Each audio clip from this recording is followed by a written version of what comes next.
Hello, আসসালামু আলাইকুম। আশা করি সবাই অনেক ভালো আছেন। তো এই যে দেখেন, আজকে হচ্ছে এইগুলার 28 দিন বয়স আজকে। তো আল্লাহর রহমতে মুরগি কিন্তু অনেক সুস্থ আছে। তো এই যে দেখেন, একটা বিষয় আপনাদেরকে দেখাই। এই যে দেখেন, আমি কিন্তু এখন খাবার দিতেছি, কিন্তু মুরগি কিন্তু সব আমার কাছে জড়ো হয়ে গেছে। এর কারণ কি জানেন? এর কারণ হচ্ছে আপনার খাবারটা শেষ হয়েছে আরও আধা ঘন্টা আগে। এটা আমি কি করি, আপনার 24 ঘন্টাতে একবার পাত্রের খাবার সব শেষ দিয়ে তারপরে খাবার দিই, বুঝছেন?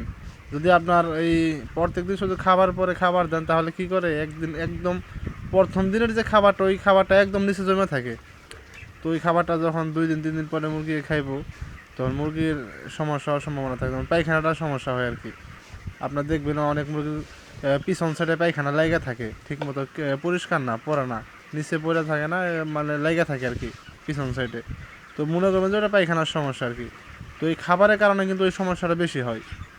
যদি আপনি দেখা যায় অনেক দিনের খাবার জমে জমে জমে জমে খাওয়ান মুরগিকে, তাহলে ওই পায়খানার ওই সমস্যাটা বেশি হয় আর কি, বিশেষ করে। ঠিক আছে? তো ওইগুলো পায়খানা জমলে কী হয়, আপনার পিছন সাইডে যদি লেগে থাকে, পরবর্তীতে ওইগুলো তাহলে পুক হয়ে যায়। আর ওই মুরগি যদি পুক হয়, তখন তো বুঝেনি ওটা, ওটা খাওয়াও যাবে না, ওটা বিক্রিও করা যাবে না ওটা। তো এর জন্য কী করবেন, সবাই 24 ঘন্টাতে একবার খাবার শেষ দিয়ে তারপর খাবার দিবেন। 24 ঘন্টার মধ্যে একবার আর কি শেষ দিবেন, একদম পাত্রের খাবার যখন শেষ হবো তখন আপনি খাবার দিবেন। তো দেখেন, এই যে মুরগি কিন্তু দেখছেন নি, খাবারের জন্য পাগল হয়ে গেছে। মূলত আধা ঘন্টা আগে খাবার শেষ হয়েছে, আমি আধা ঘন্টা পরে দিতেছি খাবার। আর এখন দুপুর আর কি, এখানে না খাবার আরও 1 ঘন্টা পরে দিলেও সমস্যা হতো না। তো দুপুর টাইম এখন ফ্যান চলতেছে, মোটামুটি কিন্তু গরম ভালোই পড়ছে আর কি। তো সবাই এই বিষয়টা লক্ষ্য রাখবেন যে 24 ঘন্টাতে একবার পাত্রের খাবার সব শেষ দিবেন আর কি। মুরগি খেয়ে যখন শেষ দিব, তারপর আপনি নতুন খাবার দিবেন আবার। এই যে দেখেন, আমি কিন্তু খাবার শেষ হওয়ার পরে আমি যে নতুন করে আবার খাবার দিতেছি, পাত্রে কোনো খাবার নাই, একদম সব শেষ, এমটি বানিয়ে রাখছে একদম। তো যে দেখেন, আজকে আমার মুরগির বয়স 28 দিন, আল্লাহর রহমতে কিন্তু ভালোই, মুরগির সাইজও অনেক ভালো আলহামদুলিল্লাহ। এবং কি মুরগি কিন্তু আমার ক্ষতি অনেক কম হয়েছে, অনেক, মানে বলার বাহিরে আর কি, হয় নাই বলতেই চলে আর কি। আর এটা হচ্ছে নারিশ কোম্পানির বাচ্চা, এটা হচ্ছে 58 টাকার বাচ্চা এটা। তো ঈদের দেখতেছি অনেকে বাচ্চা, ঈদের জন্য যে বাচ্চা উঠাইছে, আমাদের এখানে কয়েকটা কোম্পানি দেখলাম না আপনার এই 80 টাকা করে বাচ্চা বিক্রি করছে। আল্লাহ জানে বাজার কি হবে না হবে, সবাই তো এত রেট দিয়ে উঠাইছেন। তবে আশা করি ঈদের মধ্যে সমস্যা নাই, ঈদের মধ্যে 200 টাকা পাইকারি, 200 220 টাকা অনায়াসে পাইকারি থাকবো আশা করি। এটা বলা যাবে না, কিন্তু মানে প্রত্যেক ঈদে যেরকম হয় ওইটার উপরে ডিপেন্ড করলে আর কি, 200 টাকা 210 20 টাকা পাইকারি, এটা স্বাভাবিক ঢাকাতে।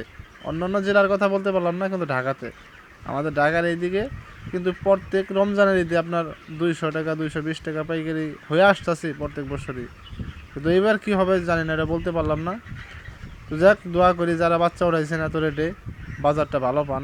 ঠিক আছে, সবাই মুরগির যত্নটা ভালো নিয়েন, যাতে ওজনটা ভালো আসে, মুরগি মারা কম যায়, ওই দিকে লক্ষ্য রাখেন। আর এখন তো সামনে তো আসতেছে, গাউডের সিজন আসতেছে, তো সবাই সতর্ক থাকবেন।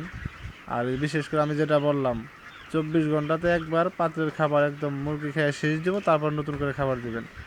এই দিকটা লক্ষ্য করেন, দেখবেন যে পায়খানাটা অনেক ক্লিয়ার থাকবো, মুরগির পিছন সাইডে কোনো পায়খানা লেগে থাকবো না, একদম পরিষ্কার থাকবো।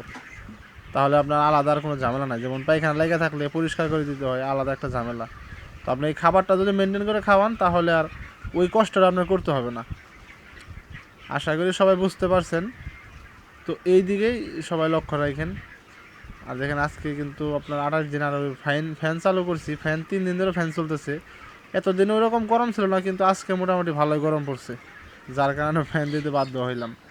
অলরেডি একটা কিন্তু আমার স্টক করে মারাও গেছে আজকে, ফ্যান দেওয়ার আগে স্টক করছিল একটা, স্টক করার পরে পরে আমি ফ্যান চালু করছি।